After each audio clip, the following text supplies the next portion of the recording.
Hi friends, welcome back to my channel. இன்றைக்கி வீடியோவில் மணிக்கணக்காக கிச்சன்லேயே நின்று சப்பாத்தியை சுட்டி எடுக்காமல் சட்டுன்னு சொடக்கு போடுற நேரத்தில் எப்படி நம்ம ஈஸியாக சுட்டி எடுக்கலாம் அப்படிங்கிறத தான் இந்த வீடியோவில் நம்ம பார்க்க போகிறோம். ஸோ வீடியோ பார்க்குறதுக்கு முன்னாடி நம்ம சேனலை சப்ஸ்கிரைப் பண்ணாதவங்க மறக்காமல் சப்ஸ்கிரைப் பண்ணி கூடவே இருக்கிற பெல் பட்டனையும் கிளிக் பண்ணிக்கோங்க. அப்போ தான் சேனலில் அப்லோட் பண்ணுற வீடியோஸ் எல்லாமே உங்களுக்கு நோட்டிஃபிகேஷன் வரும், நீங்களை மிஸ் பண்ணாமல் பார்க்கலாம். ஃபர்ஸ்ட் டிப் என்னென்னு பார்க்கலாம். ஏதாவது ஸ்நாக்ஸ் இல்லை ஏதாவது பிஸ்கெட்ஸ் வாங்குகிறோம் அப்படின்னா அந்த கவரை ஓப்பன் பண்ணுறதுக்கு சிசர் தேடுவோம். அப்படி இல்லைனா வாயில் கிழிச்சு தான் நம்ம ஓப்பன் பண்ணுவோம். ஸோ அந்த மாதிரி வாயில் வச்சு கிழிச்சு ஓப்பன் பண்ணும்போது ஏடாகூடமாக ஓப்பன் ஆயிரும். ஸோ அந்த மாதிரி பண்ணாமல் ரொம்ப ஈஸியாக எப்படி ப்ராப்பராக ஓப்பன் பண்ணலாம் அப்படிங்கிறத பார்க்கலாம். நம்ம வாங்குகிற ஸ்நாக்ஸில் 2 கார்னர்லேயும் ட்ரையாங்கிள் ஷேப்பில் கொடுத்துருப்பாங்க. அதே மாதிரி மிடில்லையும் பார்த்திங்கன்னா இந்த மாதிரி சென்டராக வச்சு பார்க்கும்போது ட்ரையாங்கிள் ஷேப்பில் இருக்கும். அதை வச்சு லைட்டாக ஓப்பன் பண்ணாலே போதும். நல்லா ஓப்பன் பண்ணிடலாம். ஈஸியாக ப்ராப்பராக ஓப்பன் பண்ணிடலாம். ஏடாகூடமாக கிழிக்காமல் இந்த மாதிரி ஈஸியாக ஓப்பன் பண்ணிடலாம். ஸோ இப்போ பாருங்கள், ரொம்ப ஈஸியாக ஓப்பன் பண்ணிட்டேன். ரொம்ப கஷ்டப்பட்டு ஓப்பன் பண்ணலை. அதே மாதிரி வாயில் வச்சியோ இல்லை சிசர் யூஸ் பண்ணியோ நான் ஓப்பன் பண்ணலை. ரொம்ப ஈஸியாக ஓப்பன் பண்ணிடலாம். எந்த ஸ்நாக்ஸாக இருக்கட்டும் இல்லை ஏதாவது ஒரு பிஸ்கெட்ஸ் எது வாங்கினாலுமே இந்த மாதிரி சென்டர் பக்கத்தில் நம்ம ஏதாவது ப்ரொவிஷனல் ஐட்டம் வாங்கினா கூட அந்த கவர் ஓப்பன் பண்ணும்போது இந்த மாதிரி சென்டராக வச்சு ஓப்பன் பண்ணி பாருங்கள். ரொம்ப ஈஸியாக ஓப்பன் பண்ணிடலாம். இப்போது இந்த பிஸ்கெட்ஸ் எல்லாத்தையுமே எடுத்து ஒரு ஏர்டைட் கண்டெய்னர் பாக்ஸில் நம்ம அடுக்கி எடுத்துக்கலாம். கவரை நம்ம தூக்கி கீழே தானே போட போகிறோம். அதை எப்படி ஓப்பன் பண்ணால் என்ன அப்படின்னு கூட நீங்கள் நினைக்கலாம். எதுக்காக அப்படின்றத நான் உங்களுக்கு சொல்கிறேன். இப்போ பிஸ்கெட்ஸை நான் பாதி தான் ஃபில் பண்ணியிருக்கேன். இந்த பிஸ்கெட்ஸ் கிறிஸ்பியாக இருக்கணும், எப்போவுமே நமத்து போகாமல் இருக்கணும் அப்படிங்கிறதுக்காக லைட்டாக இந்த மாதிரி அரிசி அப்படின்னா கொஞ்சமாக சுகர் ஆட் பண்ணிவிட்டு நம்ம க்ளோஸ் பண்ணிடலாம். இந்த மாதிரி க்ளோஸ் பண்ணிட்டோம் அப்படின்னா எப்போவுமே அந்த கிறிஸ்பினஸ் அப்படியே இருக்கும். இப்போ இந்த கவரை எதுக்காக ப்ராப்பராக ஓப்பன் பண்ணோம் அப்படின்னு பார்த்தீங்கன்னா பாதி பிஸ்கெட்ஸ் தான் நான் ஃபில் பண்ணியிருக்கேன். மீதி பிஸ்கெட்ஸ் இந்த கவர்லேயே தான் இருக்குது. நம்ம ஏடாகூடமாக கிழிச்சிட்டோம் அப்படின்னா இதை இந்த மாதிரி சுற்றி வைக்கும் போது அது உள்ளே பார்த்தீங்கன்னா காற்று போயிடும். அந்த கிறிஸ்பினஸும் பார்த்தீங்கன்னா சீக்கிரமாக போயிடும். இந்த மாதிரி ப்ராப்பராக ஓப்பன் பண்ணோம் அப்படின்னா இந்த மாதிரி ப்ராப்பராக நம்மளால் க்ளோஸ் பண்ணி வைக்க முடியும். இப்போ நல்லா சுருட்டிட்டு இந்த மாதிரி ஒரு டைட்டான ரப்பர் பேண்ட் போட்டு வச்சிட்டோம் அப்படின்னா உள்ளே காற்று போகாமல் இருக்கும். அந்த கிறிஸ்பினஸும் பார்த்தீங்கன்னா அப்படியே இருக்கும். இப்போது இந்த பிஸ்கெட்ஸும் நம்ம யூஸ் பண்ணி முடிச்சிட்டோம் அப்படின்னா இந்த கவர் நல்லா இருக்கிறதுனால இதை வேறு ஏதாவது ஒரு விஷயத்துக்காக கூட நம்ம ப்ராப்பராக யூஸ் பண்ணிக்கலாம். ஸோ அதுக்காக தான் இந்த மாதிரி ப்ராப்பராக ஓப்பன் பண்ணது. இப்போது இந்த மாதிரி நீளமான ஒரு பாக்ஸ் இருந்துச்சு அப்படின்னா இதுக்குள்ளே வைக்கிறதுக்கும் நமக்கு ரொம்ப ஈஸியாக இருக்கும். இது கூடவே 2-3 ஐட்டம்ஸும் நம்ம சேர்த்து கூட வச்சுக்கலாம்.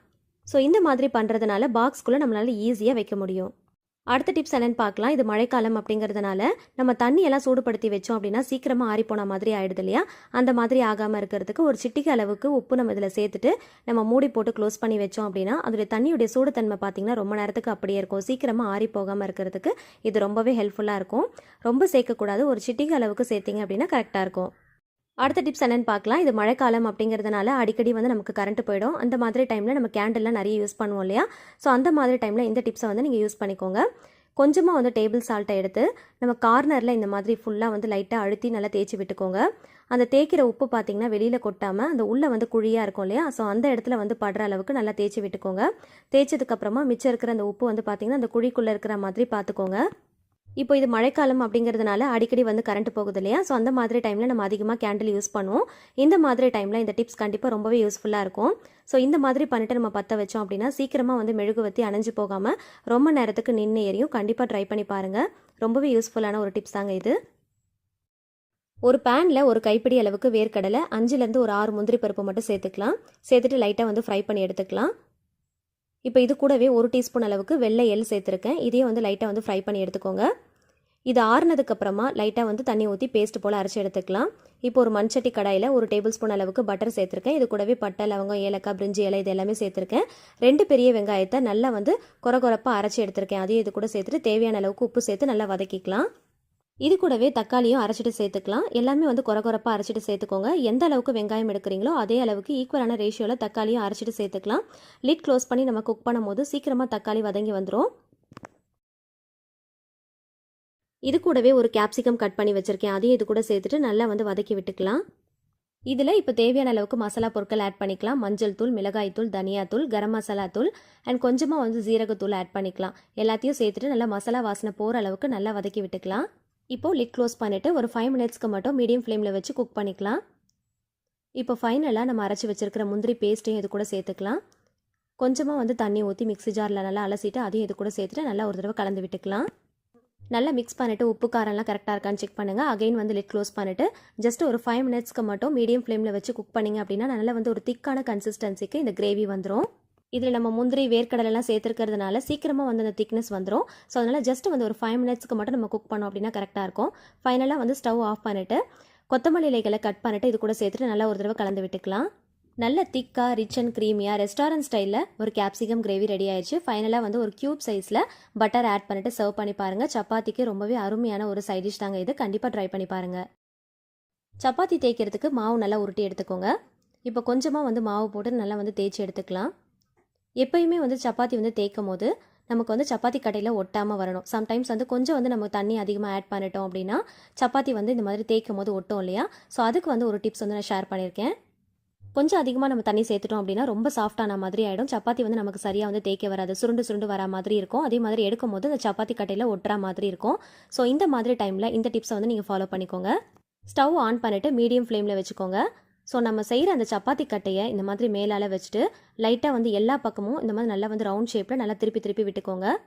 சம்டைம்ஸ் நம்ம அவசரமாக சமைக்கும் போது நம்மள அறியாமல் கொஞ்சம் தண்ணி வந்து அதிகமாக சேர்த்துட்டோம் அப்படின்னா மாவு வந்து ரொம்ப சாஃப்ட் ஆகிடும். சப்பாத்தி வந்து தேய்க்கும் போது கட்டையில் வந்து ஒட்டுற மாதிரி இருக்கும். ஸோ அந்த மாதிரி டைமில் இந்த டிப்ஸ் கண்டிப்பாக ரொம்ப ஹெல்ப்ஃபுல்லாக இருக்கும். இந்த மாதிரி ஒரு 2 செகண்ட் மட்டும் எல்லா சைடுமே நல்லா திருப்பி போட்டு இந்த மாதிரி சுற்றி விட்டு நம்ம நெருப்பில் காட்டிட்டோம் அப்படின்னா சப்பாத்தி வந்து தேய்க்கும் போது கொஞ்சம் கூட ஒட்டாமல் ரொம்ப ஈஸியாக தேய்ச்சி எடுத்துடலாம். மீடியம் ஃப்ளேமில் வச்சு ஜஸ்ட் வந்து ஒரு 2 செகண்ட் மட்டும் தான் நீங்கள் காட்டணும். அதே மாதிரி நம்ம பருத்தி எடுக்கிற அந்த கட்டையும் வந்து நல்லா சுற்றி இந்த மாதிரி ஃபுல்லாக வந்து லைட்டாக வந்து காட்டி எடுத்துக்கலாம். ரொம்ப நேரம் காட்டிட்டோம் அப்படின்னா நெருப்பு வந்து பற்றிக்கும். ஏன்னா வந்து இது உட்டன் ஐட்டம் இல்லையா? ஸோ அதனால் லைட்டாக வந்து எல்லா சைடுமே ஒரு 2 செகண்ட் மட்டும் காட்டினா போதும். கை வச்சு நம்ம பார்க்குறப்போ அந்த ஹீட் வந்து நமக்கு தெரியணும். அந்த அளவுக்கு லைட்டாக வந்து ஹீட் ஆனால் போதும். ஸோ இந்த மாதிரி பண்ணும்போது ரொம்ப கவனமாக பண்ணுங்கள். ரொம்ப வந்து நெருப்பில் காட்டிடாதீங்க. அதே மாதிரி லைட்டாக வந்து மீடியம் ஃப்ளேமில் வச்சுக்கோங்க. இப்போ சப்பாத்தி உங்களுக்கு நான் தேய்ச்சி காட்டுறேன் பாருங்கள். கொஞ்சம் கூட ஒட்டாமல் ரொம்ப ஈஸியாக தேய்ச்சி எடுத்துடலாம். ஸோ எப்பயுமே வந்து இந்த மாதிரி ரொம்ப சாஃப்டாக இருக்குது, நமக்கு வந்து சப்பாத்தி வந்து தேய்க்கும் போது ஒட்டுது அப்படின்னா நம்ம மாவு போட்டு தேய்ப்போம். அந்த மாதிரி தேய்ச்சோம் அப்படின்னா தவாவில் வந்து நம்ம சப்பாத்தி போட்டு எடுக்கிறப்போ சீக்கிரமாக வந்து மேலே கருகி போன மாதிரி ஆகிடும். ஸோ அந்த மாதிரி செய்யாமல் இந்த டிப்ஸ் வந்து ஃபாலோ பண்ணிக்கோங்க. ரொம்ப ஈஸியாக இருக்கும். சப்பாத்தி வந்து ஒட்டாமல் வரும். எப்பயுமே சப்பாத்தி போடும்போது கல் நல்லா சூடானதுக்கப்புறம் தான் சப்பாத்தி போடணும். கை வச்சு பார்க்கும்போது அந்த ஹீட் நமக்கு நல்லா தெரியணும். இப்போ சப்பாத்தி போட்டதுக்கப்புறமா ஒரு மூடி யூஸ் பண்ணி க்ளோஸ் பண்ணிவிடுங்க. ஜஸ்ட் ஒரு 15 நம்பர்ஸ் மட்டும் நீங்கள் மனசுக்குள்ளே கவுண்ட் பண்ணிக்கோங்க. ஜஸ்ட் வந்து ஒரு 2 செகண்ட் தான் ஆகும். அகைன் வந்து திருப்பி போட்டுட்டு அகைன் வந்து மூடி போட்டு க்ளோஸ் பண்ணிவிட்டு ஒரு 15 நம்பர்ஸ் வந்து நீங்கள் மனசுக்குள்ளே கவுண்ட் பண்ணிக்கோங்க. ஜஸ்ட் ஒரு 2 செகண்ட் தான் ஆகும். இப்போ அகைன் வந்து ஓப்பன் பண்ணிவிட்டு இன்னொரு பக்கம் திருப்பி போட்டுடலாம். போட்டுட்டு சுற்றியும் பார்த்தீங்கன்னா கொஞ்சமாக வந்து நான் ஆயில் அப்ளை பண்ணிக்கிறேன். ஆயில், பட்டர், கீ எது வேணாலும் நீங்கள் யூஸ் பண்ணிக்கலாம். நான் வந்து ஆயில் தான் யூஸ் பண்ணுறேன். ஆயில் ஊற்றும் போதே பாருங்கள் நல்ல சப்பாத்தி உப்பி வரும். ஸோ உப்பி வந்தாலே சப்பாத்தி வந்து நல்லா சாஃப்டாக இருக்கும். ஸோ எப்பயுமே நம்ம சப்பாத்தி செய்யும் போது கரண்டியை வச்சு நல்லா நம்ம அழுத்தி விட்டுவோம். அப்படி இல்லை அப்படின்னா துணி வச்சு நல்லா அழுத்தி விட்டு நல்லா திருப்பி போட்டு நம்ம சப்பாத்தி செய்வோம். அப்போ தான் வந்து சப்பாத்தி நல்லா உப்பி வரும், சாஃப்டாக வரும்னு சொல்லுவாங்க. ஸோ இந்த மெத்தடில் நீங்கள் செஞ்சு பாருங்கள். சப்பாத்தி வந்து நல்லா உப்பி வரும். அதே சமயத்துக்கு ரொம்ப நேரத்துக்கு சப்பாத்தி வந்து நல்லா சாஃப்டாக இருக்கும். மோஸ்ட்லி நம்ம வீட்டுக்கு கெஸ்ட்டுங்க யாராவது வராங்க அப்படின்னா இட்லி, தோசைக்கு தான் நம்ம ப்ரிஃபர் பண்ணுவோம். ஏன்னா வந்து சப்பாத்தி செய்யறதுக்கு அதிகமாக டைம் எடுக்கும், ரொம்ப நேரம் நிற்கிற மாதிரி இருக்கும். அப்படிங்கிறதுனால இனிமேல் வந்து அதுக்காக கஷ்டப்படணும் அப்படிங்கிற அவசியம் இல்லை. எவ்வளோ கூட்டமாக விருந்தாளிங்க வந்தாலும் நம்ம வீட்டில் ரொம்ப ஈஸியாக சப்பாத்தி செஞ்சிடலாம். சப்பாத்தி செய்யறதுக்காக மணிக்கணக்காக கிச்சன்லேயே நின்று டைம் வேஸ்ட் பண்ணாமல் ரொம்ப ஈஸியான மெத்தடில் இந்த மாதிரி நம்ம செஞ்சோம் அப்படின்னா நல்லா அடுக்கடுக்காக சப்பாத்திகளை செஞ்சு அடுக்கிடலாம். ஸோ அந்த அளவுக்கு ரொம்ப ஈஸியான ஒரு டிப்ஸாங்க இது. மூடி போட்டு நம்ம செஞ்சாலே போதும், ரொம்ப ஈஸியாக குக் பண்ணிடலாம். அதே சமயத்தில் நம்ம சீக்கிரமாக சப்பாத்தியை நிறைய கவுண்டில் செஞ்சு முடிச்சிடலாம்.